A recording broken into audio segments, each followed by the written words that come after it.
My house of my parents were near the square, so let's say it's part of my life, it's part of my history, as it is for all the inhabitants of the city. Our history is passed always through that square for many, many historical events. For example, manifestation, even for good events, for celebrations or different things. Before the fall of the regime, basically it was a square of big gestures. There was a total lack of intimacy. People were not a multitude of individuals, but it was like a crowd which was brought there or asked to leave the square and brought back in. During the periods of the transition, it became like a roundabout where just all the traffic would go and would be the shortest cut from one part of the city to the other. The square was, let's say, not anymore in the attention of nobody because we had the attention to reconstruct the country. And there was no real public life unless it was moments of demonstration or protest. Change that again has brought so much oxygen to the city center, literally but also mentally. The brief of the competition was a very symbolic one, asking to reclaim the square as a public space and no longer as a traffic space. We immediately started developing the project in an intense period of 1 or 2 years, but then the project was abruptly stopped and was on hold for 5 years. And we restarted after these 5 years. And we also changed the method or the approach to how to develop the project to involve many more people in the process of developing the square. It was like a chamber music orchestra where you have different voices without a conductor, which is the point of the chamber music. So it has been a conversation first between us, 51, and Andri Sala, and gradually this conversation has become bigger and bigger. And at the end, I think the success of the project is in the fact that this conversation has become an urban conversation. We have activated institutions that are having their property around the square. One of the things that it was very important from the very beginning was the idea of the scale. It inherited all these problems from post-communist society, where the scale, the relation between the individual and everything that represents the history, the state, it's a bit out of scale. But for us, it was a pity to reduce the public space in order to resolve the problem of scale. The square was a very authoritarian space, very monumental, representing power. It was like a book that you'd read the first page and you'd already know how it ends, because you could see it from very far away and you'd know what it was happening, which is also about this idea of dictatorship, that you can see from everywhere and you can control space. Intimacy is not something that this square had, and it's not known to be part of the public spaces in dictatorships. So how to keep the surface and yet produce intimacy? And this is from where all the ideas started. The value that we found in the square was the huge openness it had, because we feel that this large scale actually in the city center of Tirana has a big potential, because the city is so congested, so crowded, that suddenly in the center to find openness, that's the kind of decision we took from the very beginning. But we didn't want this openness to be intimidating, and so we made a belt around the openness, a belt of trees, of shadow, of diversity, of different ways of using the space. And this belt around the square somehow hides the center, becomes also intimate. Also an acoustic foam around it. So you are at the very heart of the city, and this is the point from where you have the biggest distance from the city. And this openness is made through this very wide, flat pyramid, which is absolutely empty. Your body feels it, and then your eye can capture it.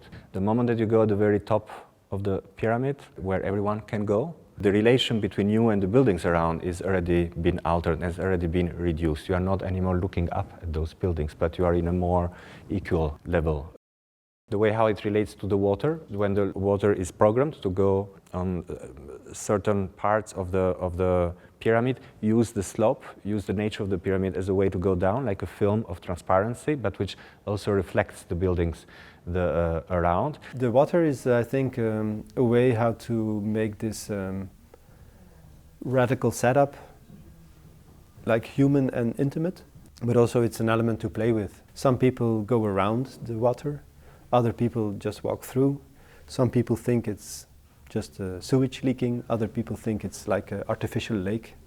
So this element of water produces, for us, an infinity of different imaginations. And that brings a very playful and also maybe poetic element to the square. What it does physically is that it changes the perception of the stones. Suddenly they seem like polished. They have a tendency to merge into each other when they are dry. So the water brings contrast and also brings more this sense of differentiation among the stones, which is also a very nice metaphor, I believe, thinking of Albania and of us. In a manner of speaking, it brings the whole country geologically into its very heart. Very quickly, when we presented the project, we found out that this Italian garden had a kind of personal meaning to every citizen in Tirana. When we were small children, our parents brought us there and make photos. And then we brought our children there and made photos, and they go there with their children now and make photos, and it is another symbolic of the city. I don't go anymore there, but I like to look at it. Which was an extra reason to keep it and to integrate this historical shape into the new plan.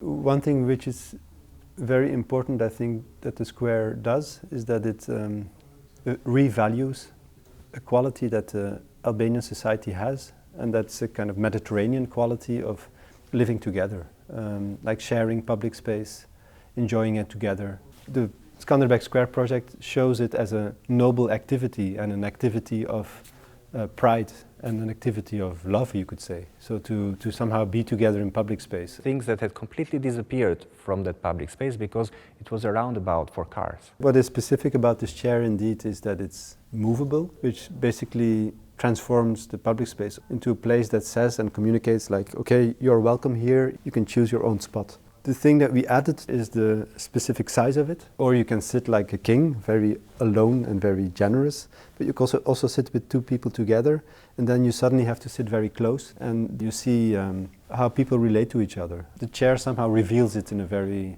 charming way. Apart from the chair, there's also many other ways of sitting. You also have benches which are more fixed and which are more making collective configurations. And even another scale is that we reworked the stairs of every building to become much more of a resting spot. Like in the tradition of the good Italian public space, the Renaissance, you have these stairs which are not just to go in and out, but also to stay. And this huge variety of places to sit makes the square, I think, so rich in experience, even if it's in its layout looks very simple. And because Tirana has not so many so good spaces to stay, and this is the main one we have. Yeah, the square is obviously a physical space, but in this physicality, in this real experience, there's a lot of symbolic value. If you experience it every day, it also becomes part of your mental map. And in that sense, it's also a very political project to make a square like this, a square for an open society, you could call it. I think that now the square gives the idea of a modern era, of the modern time, of hope. This renovation is also an expression of our renovation of the country. We went out of the dark. I think that we are yet in an experimental moment to find a way how the square will be useful in a very decisive way. So how to make a square that resembles to that process, who does not bring answers, but somehow frames better the questions. It's like a huge operation at the heart of the city. So in a way, it's also, to some extent, an operation in the heart of the people. During the construction, the time it took, the fact that it was interrupted, that it was relaunched, and then it was... So, of course, it produced also a lot of frustration. I think now also the people who need to drive are very happy that the square exists, because at the end of the day, life is not about going the fastest way from A to B, but it's about what happens between A and B.